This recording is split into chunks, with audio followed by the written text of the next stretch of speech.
Welcome. Thank you for joining us this evening. My name is Matthew Garrett, and I am the faculty lead of the Bakersfield College Renegade Institute for Liberty, and I've been asked to host our guest this evening.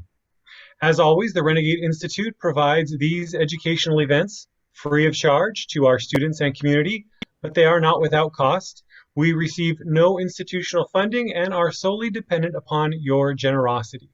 So if you are able, I invite you to make a tax-deductible donation to the Renegade Institute at the Bakersfield College Foundation. Additionally, I'd like to thank our wonderful staff at BC who help manage all the logistics of these and many other events. Thank you. Tonight, we have a very special guest. Mary Grabar was born in communist Yugoslavia and as a child immigrated to New York. She completed her doctorate at the University of Georgia, but quickly became concerned with the growing momentum of left-wing advocacy in academia and its growing efforts to undermine Western ideals. The changing academy increasingly reminded her of a totalitarian regime her family had fled. Dr. Grabar began writing about corruption and viewpoint intolerance in higher education. And in 2011, she founded the Dissident Professor Education Project, dedicated to providing an alternative viewpoint to the prevailing academic trends. She has taught at a variety of institutions, most recently at Emory University, until 2014 when she became a resident fellow at the Alexander Hamilton Institute for the Study of Western Civilization. In 2019, she published her impressive book on the disastrous influence of Howard Zinn on history education. And in 2021, she published Debunking the 1619 Project, which, in a nutshell, argues that the New York Times revisionist history narrative is, and I quote, in conflict with the historical facts and the actual truth, as well as hostile to the rich diversity of African American history that we all should appreciate. It is my pleasure to welcome Dr. Mary Grabar. Thank you. It's great to be here.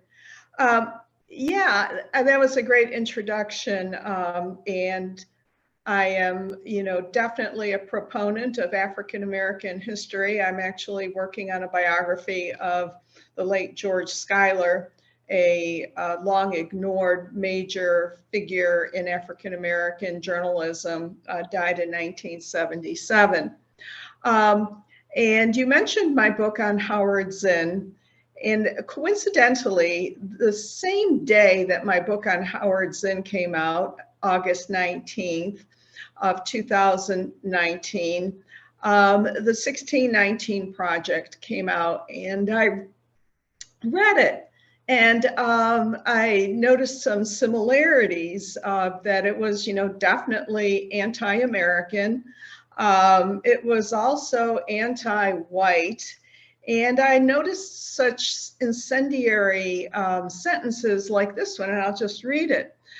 In response to Black demands for their rights, white Americans strung them from trees, beat them and dumped their bodies in muddy rivers, assassinated them in their front yards, firebombed them on buses, mauled them with dogs, peeled back their skin with fire hoses, and murdered their children with explosives set off inside a church.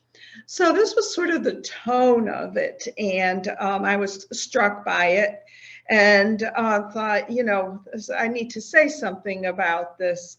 And so I suspected, just as I did with the Howard Zinn book, that, America couldn't be quite as bad as it was being presented, and there had to be some misrepresentations.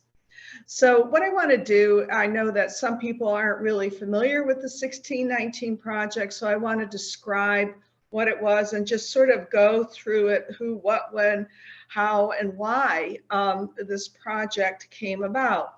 So the major players of this project, which was a special issue literally of the New York Times Magazine that came out on August 18th, 2019, ostensibly to commemorate the 400th anniversary of the arrival of the first Africans near Jamestown.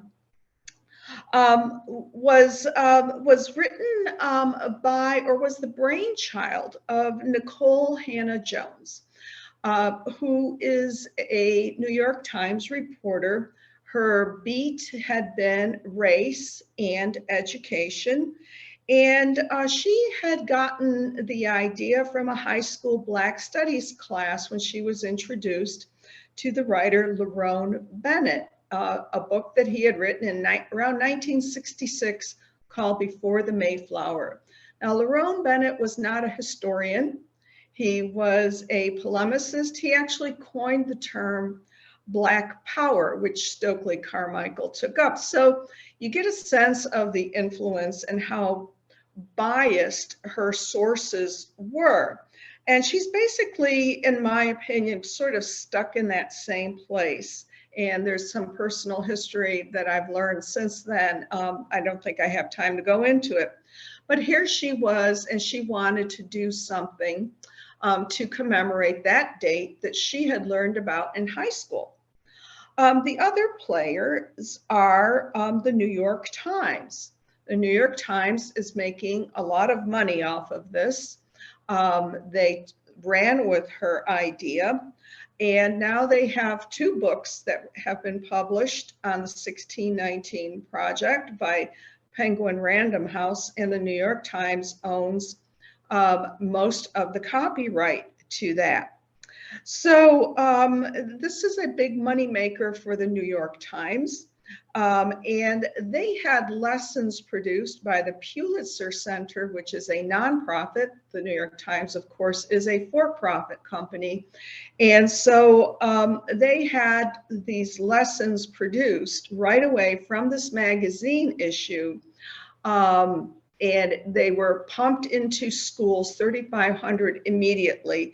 And the Pulitzer Center is funded by people, billionaires who like to fund Democratic candidates and left-wing causes.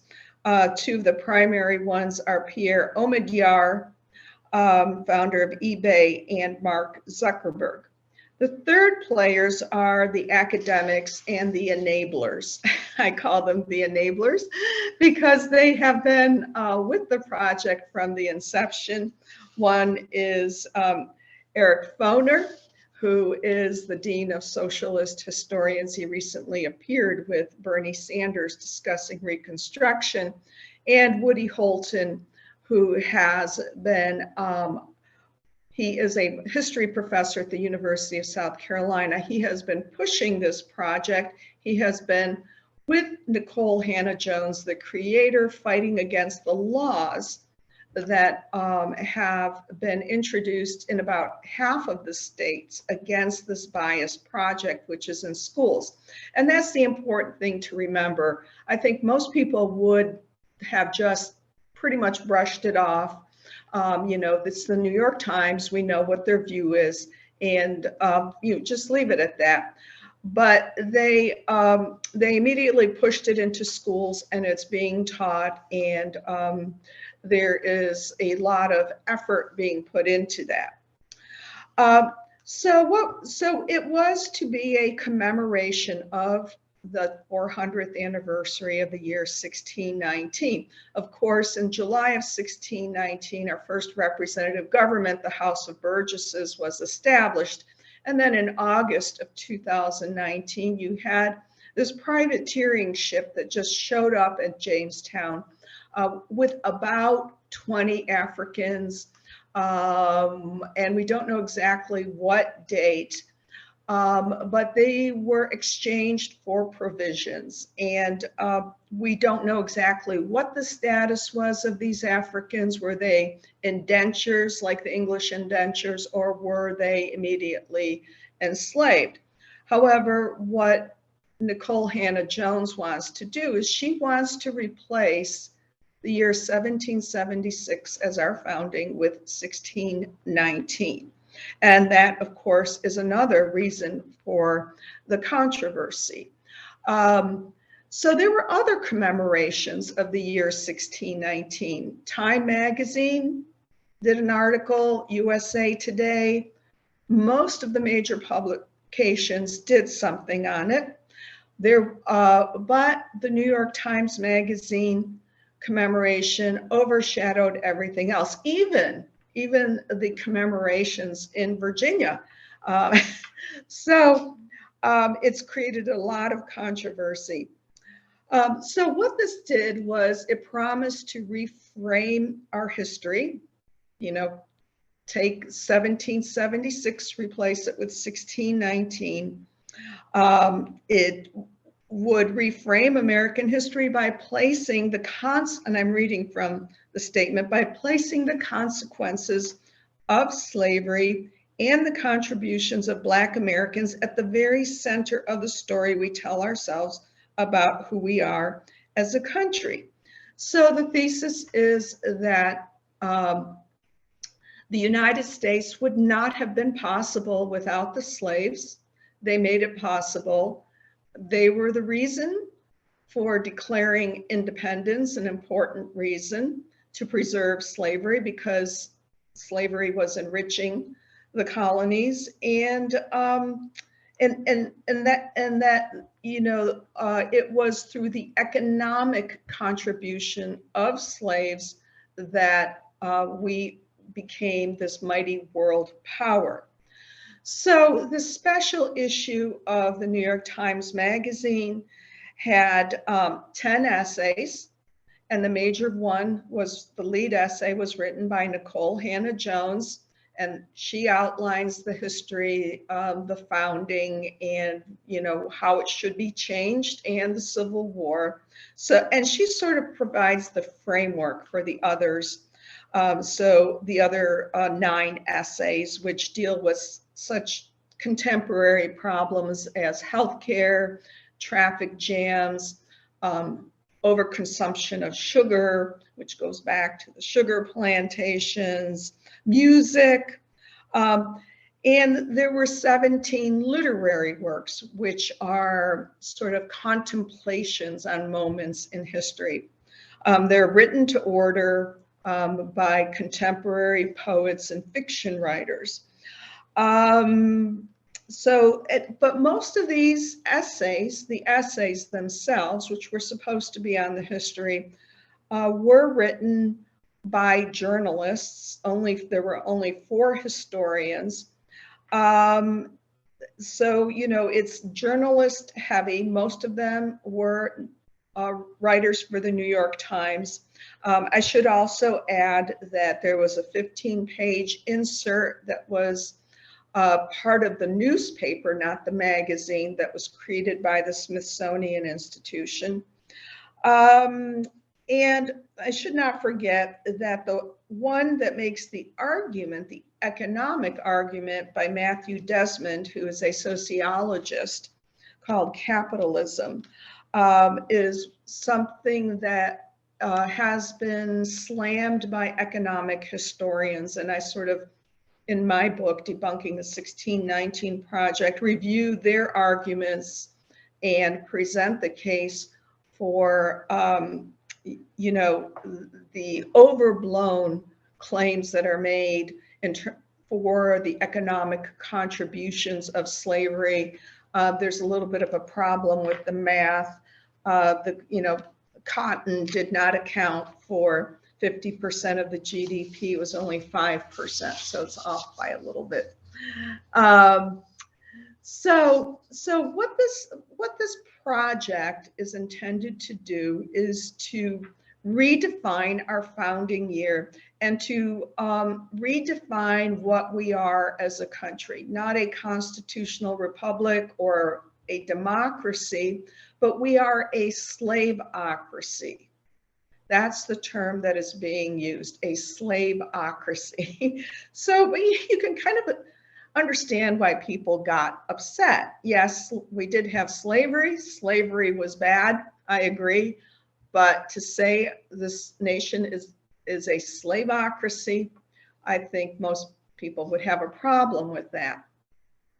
Some of the other statements, our founding ideals of liberty and equality were false when they were written.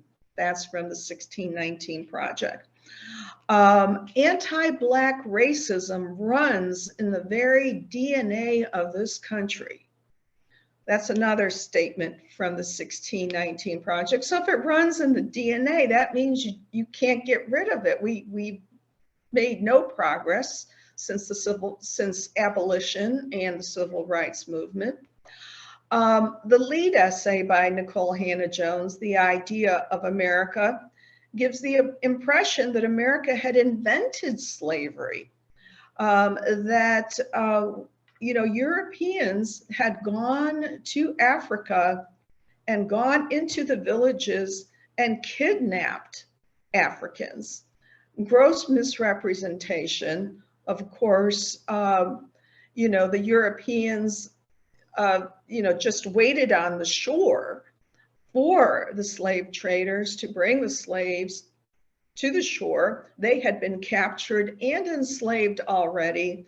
There had been slavery in Africa for centuries before, as a matter of fact, throughout the world. It's the oldest institution that we know of. We've had it since time immemorial. All the major religions have practiced it. It was actually every place on the globe in 1776, except for Western Europe, although it was in the colonies. But that is overlooked. The statement is made that it was, that 1/5 of the population within the 13 colonies, and I'm reading here, 1/5 of the this was on when the Declaration of Independence was signed. This is the charge that is made. 1/5 of the population within the 13 colonies struggled under a brutal system of slavery, unlike anything that had existed in the world before. End of quotation. And then she charges Jefferson and his fellow white colonists with creating a network of laws and customs astounding for both their precision and cruelty. So slavery is presented as a uniquely American institution and more cruel than anything that has ever been seen in world history, which is completely false, because we were at the forefront of abolishing slavery in the New England states and in Pennsylvania and New York. But it's presented in the 1619 Project, in a contradiction to what the historical record says. Plantations, she says, were called forced labor camps, to sort of give the connotation of, concentration camps. The statement is made that by 1776, Britain was deeply conflicted over its role in the barbaric institution that had reshaped the Western Hemisphere, which is not true. And then the most controversial statement that caught the attention of 5 prominent historians who wrote a letter to the New York Times and led by Sean Wilentz. So I'll read the passage.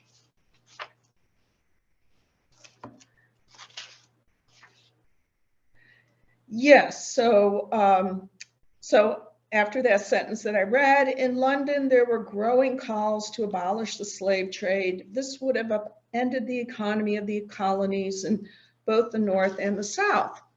The wealth and prominence that allowed Jefferson at just 33 and the other founding fathers to believe that they could successfully break off from one of the mightiest empires in the world came from the dizzying profits generated by chattel slavery.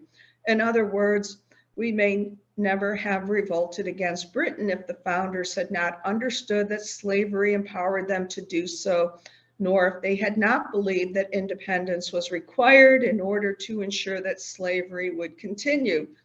It is not incidental that 10 of this nation's first 12 presidents were enslavers, and some might argue that this nation was founded not as a democracy, but as a slaveocracy. So she presents this idea that that we declared independence in order to protect the institution of slavery. And actually what I do is I go through the historical record and show that, you know, a number of the colonies were trying to stop England from forcing slaves into the colonies. And actually England was imposing slavery. And at the time, it was the leading slave trader in the world. And one other passage, Jefferson and the other founders were keenly aware of this hypocrisy. The hypocrisy being that they were declaring independence, calling themselves slaves of England while practicing slavery. Or owning slaves. Jefferson and the other founders were keenly aware of this hypocrisy. And so in Jefferson's original draft of the Declaration of Independence, he tried to argue that it wasn't the colonists' fault. Instead, he blamed the King of England for forcing the institution of slavery on the unwilling colonists and called the trafficking in human beings a crime. Yet neither Jefferson nor most of the founders intended to abolish slavery. And in the end, they struck the passage. So this was the long passage that Jefferson had inserted, and that you know blamed King George for imposing slavery, and it was struck. They had to make a compromise with you know with the other colonies who wanted to keep slavery. And she continues, there's no mention of slavery in the final Declaration of Independence. Similarly, 11 years later, when it came time to draft the Constitution, the framers carefully constructed a document that preserved and protected slavery without ever using the word. I spend some time on discussing Jefferson. What she says about Jefferson, that he did not want to abolish slavery, is wrong. It's absolutely false. He was not an abolitionist in the sense of, you know, some of the radicals that were willing to do anything to abolish it. He wanted to abolish it without violence and gradually, and was unable to do that to his regret. And he had made an anti-slavery statement in the summary view of the rights of British America 2 years before that. So there is ample evidence that he did not like slavery. He was born into a slave-holding family, inherited his mother's slaves, and faced that dilemma throughout his life. So, and of course, you know, so the two major figures that in American history that she goes after are Jefferson, who has been traditionally known as the Apostle of Liberty for having penned the Declaration of Independence, and Abraham Lincoln, the great emancipator. And she charges him with being a racist, with not really wanting to end slavery. You know, basically the same Howard Zinn argument. So this contradicts the actual history. You know, the two men are not, you know, people who hold the ideas that we would say are the most enlightened, but they are not the way Nicole Hannah Jones presents them. As a matter of fact, both were ahead of their times in terms of being open, you know, to, you know, new possibilities. So a couple of the discussion questions that were sent out immediately, unvetted, into the schools, K through 12, by the Pulitzer Center are: what examples of hypocrisy in the founding of the US does Hannah Jones supply? What evidence can you see for how some might argue that this nation was founded not as a democracy, but as a slaveocracy. This is asked of children in school. Another one is students are also asked to contemplate Nicole Jones's reference to plantations such as Monticello by the term forced labor camps and the ramifications of slavery in contemporary US life. So, you know, maybe a sixth grader, because these are for K through 12. You know, how do we see slavery or the effects of slavery in our present day lives? A bizarre question. So, you know, you've got the attacks on Jefferson and Lincoln, the idea that we were founded as a slaveocracy to protect the institution of slavery, that our might is derived solely from slavery. You know, forget about, you know, the free North, free enterprise, indentures, and so forth. It's only on slavery. There is no other place in the world where slavery existed. That's what someone would get from reading the 1619 Project. And also they wouldn't know that a significant number of Blacks owned slaves. You know, of course, the proportion of enslaved Black people to free Black people was very large. I think there were like 4 million enslaved people in the antebellum period and only 500,000 free Blacks. But a significant proportion of those free Blacks were slave owners. A third as many proportionately as white slave owners. So anyway, this was the project of the New York Times. Its purpose was calculated. It was, I describe it in Debunking the 1619 Project, that after the Russia collusion hoax was exposed, they were looking around for another issue. There was an editorial meeting and they wanted a controversy. And the decision was made to focus on race. And so here you had the 1619 Project, and it's very incendiary. It's there is no subtlety to it.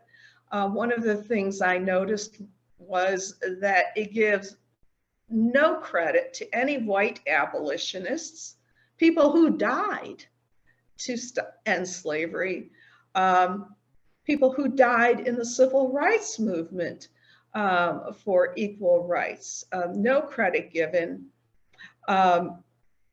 So it did have that effect that they wanted. And also, you know, there was the partnership that was well planned out with the Pulitzer Center. So that is how they got the controversy. And there was a multi-million-dollar advertising blitz behind it. And why? Why is this being done? And I'll just wrap up here because I want to leave half the time for questions. I think it was simply to make money for the newspaper. And they are succeeding because they've got a bestseller now with the hardcover books. Newspapers have been losing money. One of the ways that they have been making money is through their educational initiatives. So having schools subscribe, sending out lessons, getting young people to become lifelong readers. So education is a big moneymaker for newspapers, and certainly the New York Times has landed on a gold mine here. And I think there's also this agenda, a political agenda, to, shift our form of government to, even more to the left. Nicole Jones is someone who is of the far left persuasion. She makes regular political commentaries. She aligns herself with the squad, believes in universal health care, hates the police, believes that we we have an unequal society, that other places in the world are far advanced, ahead of us. She has, praised Fidel Castro in Cuba, traveled over there and has made those kinds of statements. So I think that there were two major motivations. One was to make money, and the other one was for political reasons.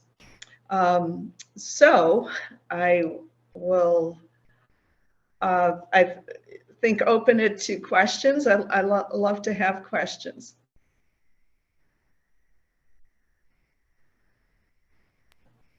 Wonderful.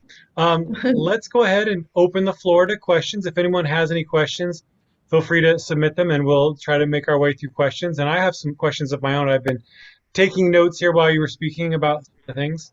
What struck me in your presentation was really the motives behind it. I've never really heard anyone else speak about. When the project came out, it was immediately panned by historians from the left, the right. Everybody said this is full of mistakes, full of mistakes.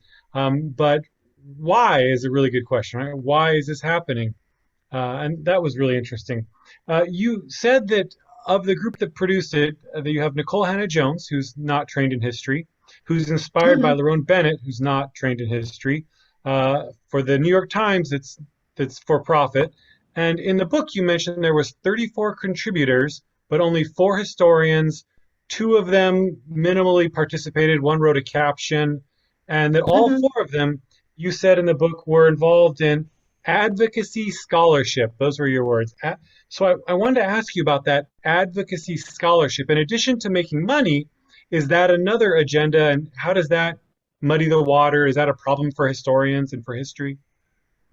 Yeah, absolutely. I mean, I think we've seen this trend, and I go through that in my book too, because this didn't pop out of nowhere.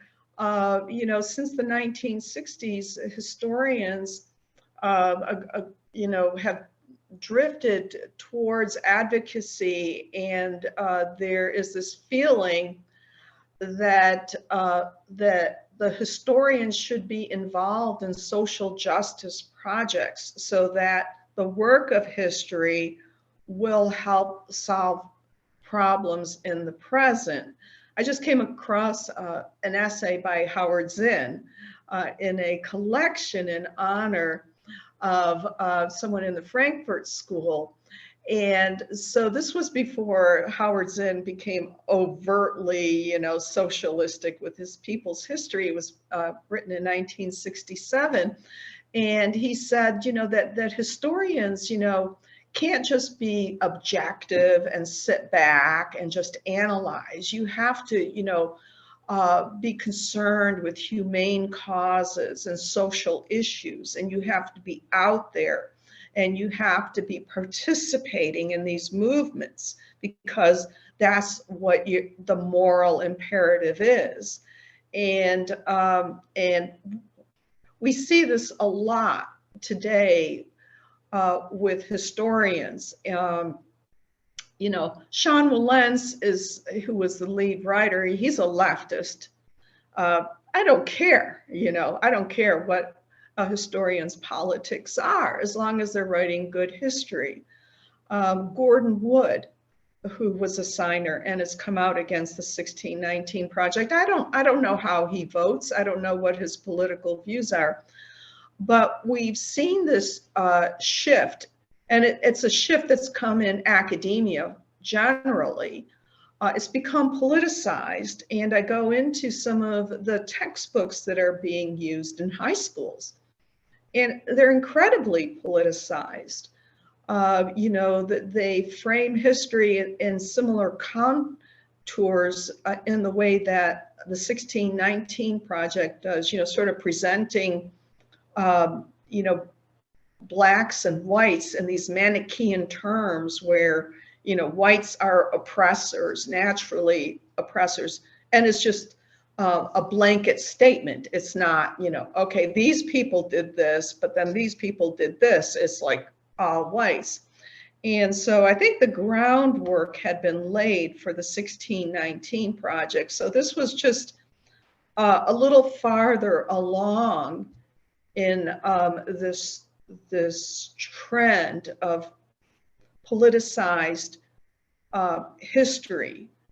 And so I think that's one of the reasons why it was embraced by so many people. They wanted to read it. It's the next most daring work of history, something new, even beyond Howard Zinn in a sense. One of the questions in the queue that came up relates to this is there a correlation or connection of some sort between those who are assigning Howard Zinn and those who are welcoming in Nicole Jones's new history? Are these the same people? Are there the same institutions backing it? Is there a connection in that way? Yeah, that's a great question. I think the teacher or the professor that would assign Howard Zinn would be inclined to also assign the 1619 Project. And Howard Zinn, if he were still alive, would be delighted with the 1619 Project. But actually, the Zinn Education Project, which was started by one of Howard Zinn's students, I think it was in 2007. Someone who was just, smitten with Howard Zinn. He was his big hero and made a lot of money and donated millions to start the Zinn Education Project, which pumps out these lessons based on Howard Zinn's A People's History of the United States. They have come out in support of the 1619 Project. So they've had this campaign where teachers have signed these statements pledging to teach the 1619 Project. And so they are actively campaigning to allow the 1619 Project in classes. They are fighting the laws against the 1619 Project. You've got a lot of these different nonprofits that are, advocating for the teaching of the 1619 Project.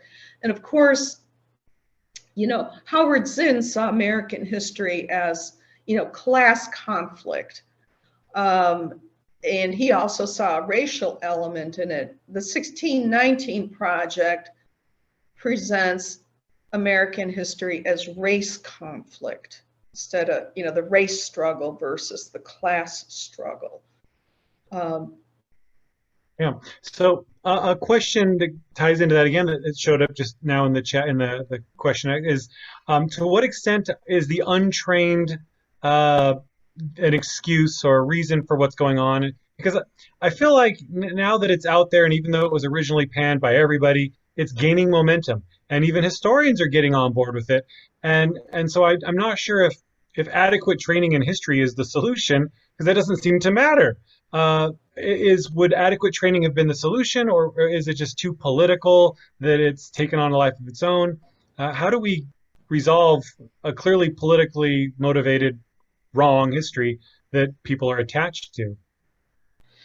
Yeah, I mean, it's a difficult problem because traditional historians and academics have been canceled. They've been driven out of the academy.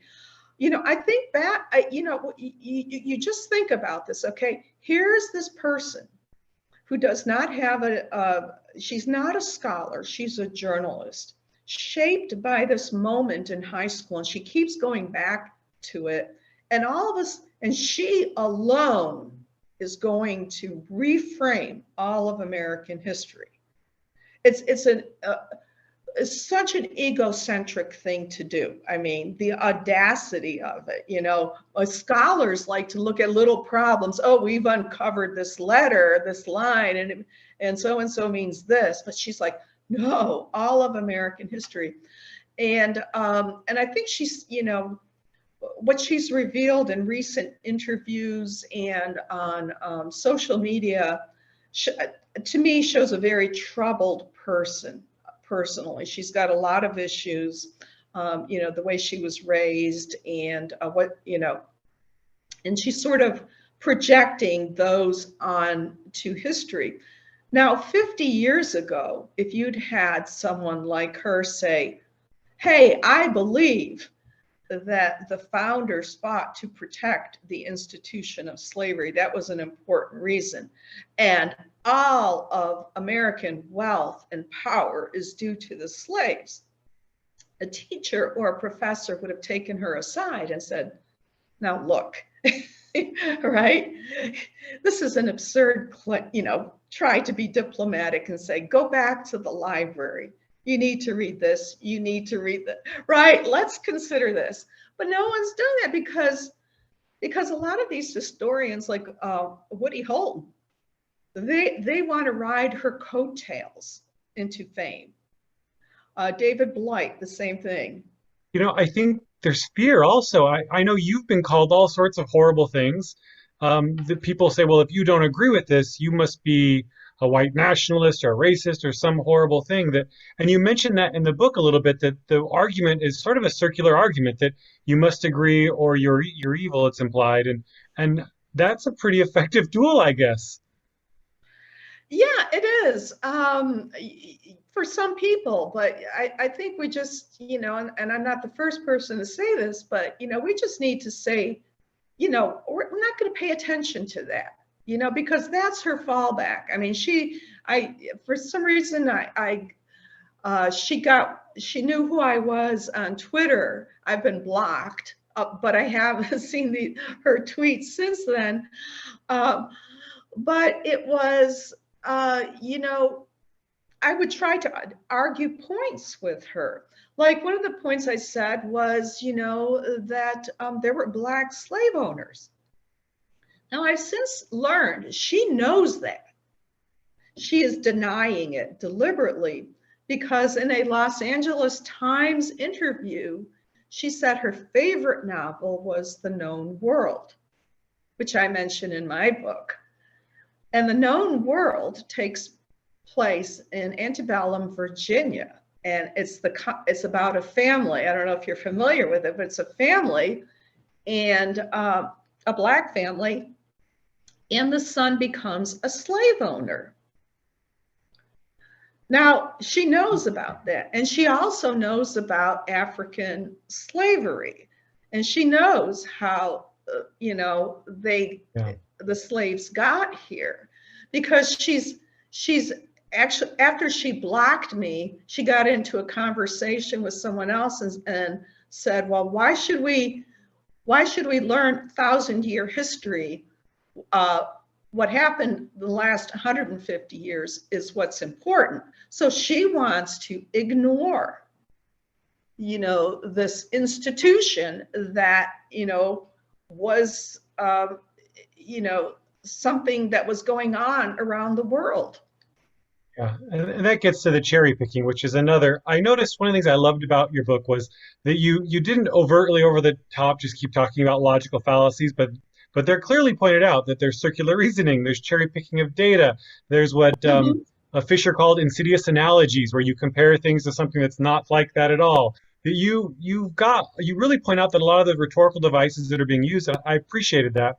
I want to ask you a question that showed up in the question box that's also in my notes. So kudos to whoever wanted to ask that, because I had the same question.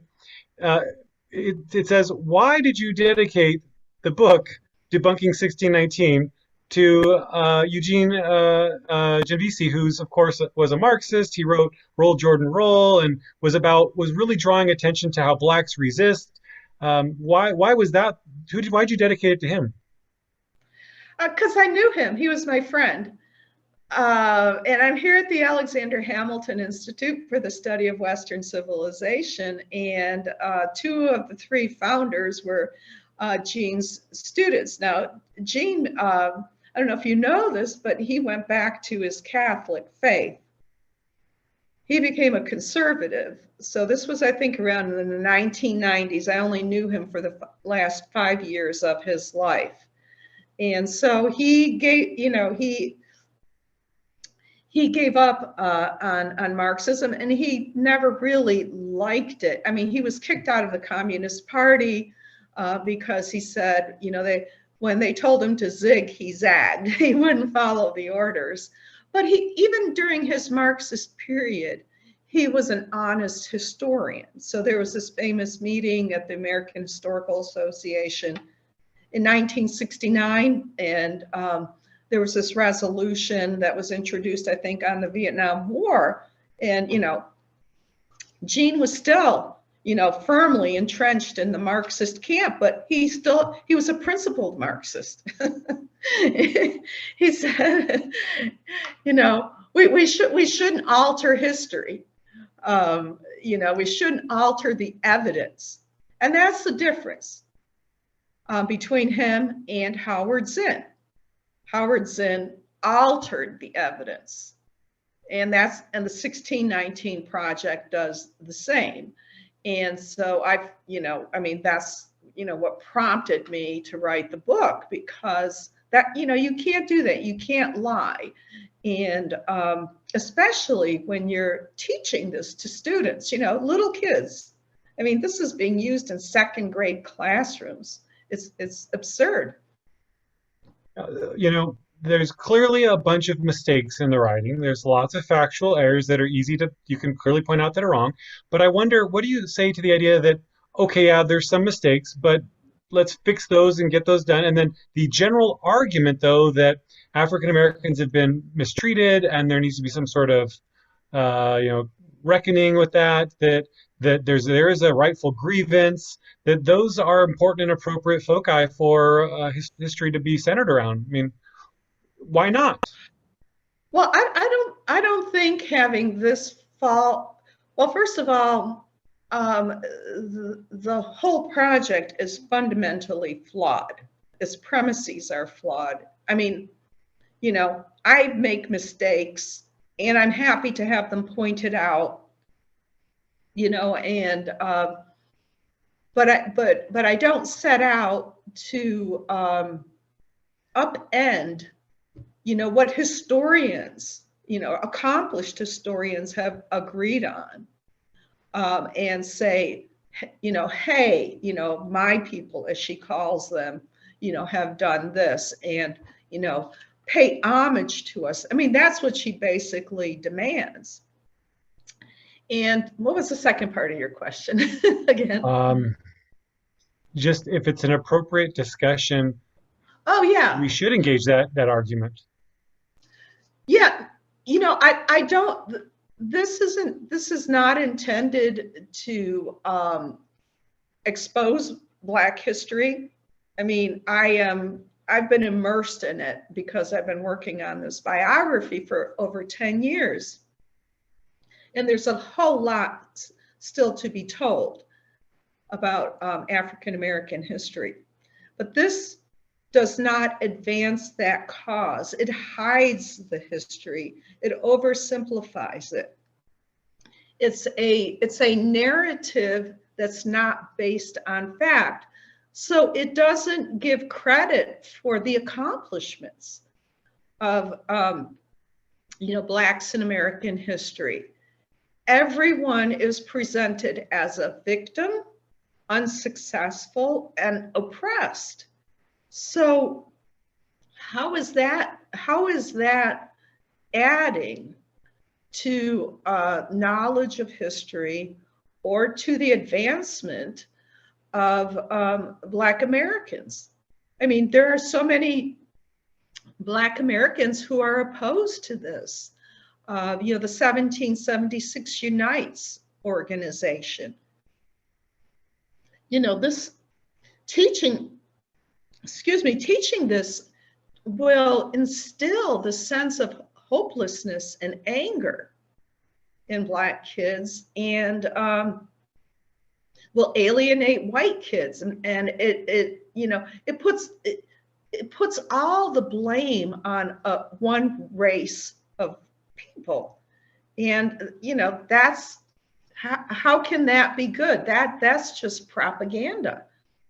And you use the word distraction in the book, I remember, especially when you were talking about the focus on Jefferson and his slave with whom he allegedly had an affair, Sally Hemings. And you said that's a distraction from more important things that Jefferson did. And here you're saying maybe it's a distraction, the project in general is a distraction from other parts of African American history that we might want to also be aware of. And I wonder, could you go into any more detail about what are these other things? If you were writing the new narrative, what are these other issues that you would make sure are center in American history? Okay, well, I do want to say something about Jefferson, though. The DNA testing showed that there was a 17% chance that he could have fathered the youngest child of Sally Hemings, Eston. Jefferson would have been 65 years old at the time. And historians got together and determined that, it just wasn't in his character to do that. So, the DNA testing showed that one of 9 Jefferson men could have fathered that child. And they think that it was his younger brother. But anyway, what would I point out? The success stories, my project, if I can find a publisher for it, George Schuyler, who's called the Black H.L. Mencken, lived from 1895 to 1977. One of the greatest writers we've ever had. So witty, sarcastic, went from being a socialist to a libertarian, traveled around the world, was brilliant, a brilliant political analyst. He went through the South on Jim Crow trains in 1925 and 1926 because he was trying to build up circulation for the Pittsburgh Courier that he was writing for, and just wrote these wonderful reports back about what life was like in these Black communities. And at the end of his life, he was being interviewed, and he talked about this man he had met by the name of Mr. James. And I think he was in Virginia. So this is in the 1920s. And Mr. James, in spite of discrimination and racism, had built a successful wholesale business, a wholesale business for produce. And there are these other success stories. So I'm from Rochester, New York. And in 2014, they were oddly celebrating the 1964 riots. And the library had this display and they had these papers out. And I came across this man who had worked for the railroad, and he was just doing like manual labor, I forget what it was, but he started learning how to weld on his lunch hour. He then taught other young Black men how to weld. He was able to quit his job with the railroad, opened his business, bought a nice house in the suburbs. This is in the 1960s. He was a World War II veteran and had, been from North Carolina, came up to Rochester, New York, was a success story. That's what we need. That's what we need to hear. What we hear about Black history is marches, rioting, being oppressed.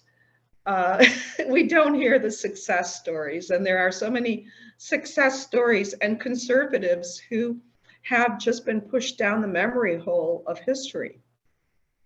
Yeah, I was touched. When reading, I noticed you had several places where you said that Amazon catalogs are being purged, and you brought in all these great stories that just aren't told because they don't fit the current narrative. It has been great talking with you, but we are running out of time. And so we have to close up. I want to thank you for your time. And I'd like to close with a quote from your book, if that's okay. Sure. You wrote in your conclusion, "Yes, students need to learn about slavery, but they need to learn about it in its historical context. As a global, transracial, transhistorical phenomenon, these stories need to be told. African Americans' true history is not reducible to a hopeless litany of oppression. An understanding of that true history would begin by learning about the countless Black Americans, many forgotten, whose achievements can make us all proud. The achievements of what they did by fighting against the tide of racism, discrimination, and long inequality under the law, yes, but those achievements were also inspired and made possible by the true American founding of 1776. Thank you for your time this evening, Dr. Grabar. We really appreciate it. Well, thank you. It's been a pleasure. Have a good night. You too.